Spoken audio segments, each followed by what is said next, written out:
नमस्कार दोस्तों।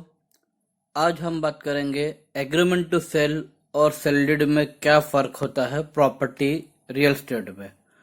आप सभी का स्वागत है नागपुर होम प्रॉपर्टीज के इस यूट्यूब चैनल के लिए। अगर आप हमारे यूट्यूब चैनल के लिए नए हैं तो प्लीज़ हमारे यूट्यूब चैनल को लाइक एंड सब्सक्राइब कीजिए और हाँ शेयर कर दीजिए ताकि हम आपको रेगुलर अपडेट्स देते रहे। अगर आप रियल एस्टेट में कोई प्रॉपर्टी खरीद रहे हैं तो ये वीडियो आपके लिए ही बना हुआ है। अक्सर लोग प्रॉपर्टी खरीदते हुए एग्रीमेंट टू सेल जो एटीएस होता है या सेल डीड में फ़र्क नहीं जान पाते, जिसकी वजह से कई बार उन्हें परेशानियों का सामना भी करना पड़ता है या कुछ लीगल डिस्प्यूट्स हो जाते हैं। इसलिए आज हम बात करेंगे कि एग्रीमेंट टू सेल और सेल डीड में क्या फ़र्क होता है। वीडियो के अंत तक बने रहिए, ये वीडियो शायद आपके लिए काफ़ी यूजफुल साबित हो सकता है। रियल एस्टेट में इन दो शब्दों का प्रयोग हमेशा से ही किया जाता है, एटीएस यानी कि एग्रीमेंट टू सेल और सेल डीड। हालांकि दोनों काफ़ी अलग है और दोनों के ही अलग अलग फंक्शंस है। जहाँ अगर एक तरफ हम एटीएस या एग्रीमेंट टू सेल की बात करें तो ये एक तरह का करारनामा या बिक्री समझौता होता है जिसमें फिक्स्ड प्रॉपर्टी या अचल संपत्ति से जो सौदे होते या डील होते उसकी पुष्टि करता है और फ्यूचर में आप इसे कंप्लीट करके देंगे, इसका ये वादा होता है। और सेल डीड यानी कि बिक्री पत्र होती है जिसमें टोटली आपकी प्रॉपर्टी की ओनरशिप ट्रांसफर करी जाती है या पूर्ण हस्तांतरण करा जाता है, उसके रूप में आप सेल डीड को देखते हैं। हम इसके बारे में आगे डिटेल में विस्तृत में बात भी करेंगे।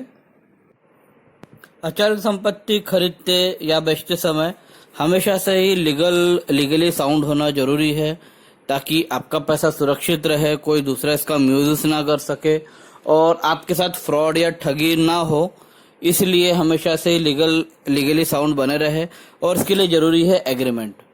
अब अगर प्रॉपर्टी या रियल एस्टेट में देखा जाए तो दो तरह के एग्रीमेंट्स हमेशा से ही बनते हैं, चलन में है। एक है एटीएस यानी कि एग्रीमेंट टू सेल और दूसरा है सेल डीड। अगर एटीएस की बात करें, एग्रीमेंट टू सेल ये होता है कि जहां भविष्य की तारीख में आपको संपत्ति हस्तांतरण का वादे किया जाता है, इसे हम आसान भाषा में कहते हैं एग्रीमेंट टू सेल।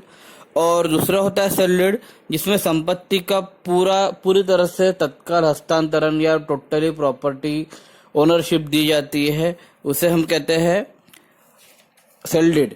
इसकी ड्राफ्टिंग भी हर डील के हिसाब से, हर सौदे के हिसाब से अलग अलग करी जाती है। आइए सबसे पहले बात करते हैं सेल डीड के बारे में, जिसे रजिस्ट्री या बिक्री पत्र भी कहा जाता है।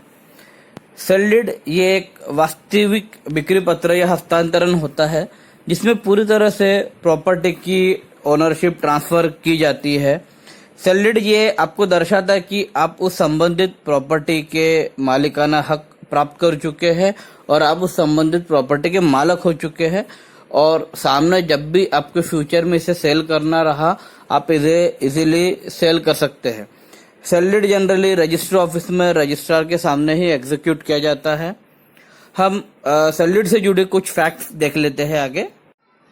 लेन देन में शामिल सभी पार्टियों के डिटेल्स और उनकी कंप्लीट पेमेंट ट्रांजैक्शंस आपको सेल डीड में देखने को मिलती है।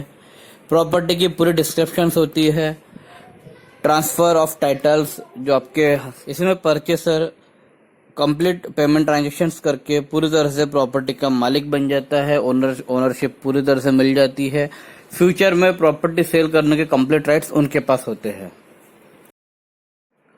अब बात करते हैं एग्रीमेंट टू सेल की, जिसे समझौता पत्र या करारनामा भी कहा जाता है। और एग्रीमेंट टू सेल करने के भी अपने अलग से फायदे हैं। जैसे कि अगर कोई किसी को प्रॉपर्टी लेनी हो, कोई प्रॉपर्टी की सेलिंग या परचेसिंग कर रहा हो भविष्य में, तो कुछ नियमों और शर्तों की संतुष्टि पे जब दोनों पार्टियों की संपत्ति खरीदने या बेचने की इच्छा दिखाता है तब एग्रीमेंट टू सेल किया जाता है। इसमें ओनरशिप ट्रांसफर या हस्तांतरण शामिल नहीं होता है, इसलिए खरीदार जो परचेसर होता है उसको संबंधित प्रॉपर्टी का पूरी तरह से अधिकार नहीं मिलता है। ये सिर्फ एक तरह का एग्रीमेंट होता है क्योंकि आपने कुछ पैसे देके उस प्रॉपर्टी को बुक करा हुआ होता है और फ्यूचर में आप पैसे देके उस प्रॉपर्टी की डील करने वाले होते हैं, इसलिए एग्रीमेंट टू सेल किया जाता है। एग्रीमेंट टू सेल अगर देखा जाए तो 2 या उससे ज़्यादा भी लोग के बीच में किया जा सकता है। एग्रीमेंट टू सेल में प्रॉपर्टी की पूरी डिटेल लिखी जाती है, प्रॉपर्टी की डिटेल्स, प्रॉपर्टी की लोकेशंस, आपने कितना फंड, कितना अमाउंट पे करा हुआ है और बचा हुआ अमाउंट कब तक पे करके आप आपके सेल डेट एग्जीक्यूट करेंगे, ये सारी चीज़ें एग्रीमेंट टू सेल में मेंशन होती है। एग्रीमेंट टू सेल इसलिए करा जाता है कि कभी अगर गलती से कुछ प्रॉब्लम हो गई तो आप आपके जो पैसे दिए हुए हैं, जो बुकिंग अमाउंट दी हुई है, वो आपको रिफंड मिल सके और आपके पैसों की सिक्योरिटी हो, इसलिए agreement to sell generally execute किया जाता है। सबसे बड़ी बात एग्रीमेंट टू सेल में यह रिकॉर्ड रहता है कि आप भविष्य में बचे हुए पैसे देकर आपके सेल डीड एग्जीक्यूट करेंगे, रजिस्ट्री करेंगे, ये सबसे बड़ा प्रूफ आपके लिए रहता है। इसलिए एग्रीमेंट टू सेल का भी काफ़ी अलग से महत्व है।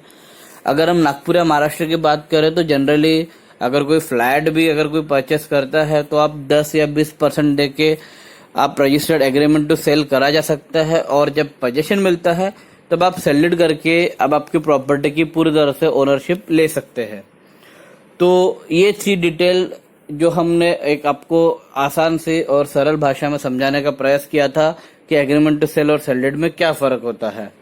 अगर आपको ये वीडियो पसंद आता है तो प्लीज़ हमारे वीडियो को लाइक एंड सब्सक्राइब कीजिए, शेयर करते रहिए। ज़्यादा जानकारी के लिए हमारी वेबसाइट www.nagpuram.com पे विजिट करते रहिए।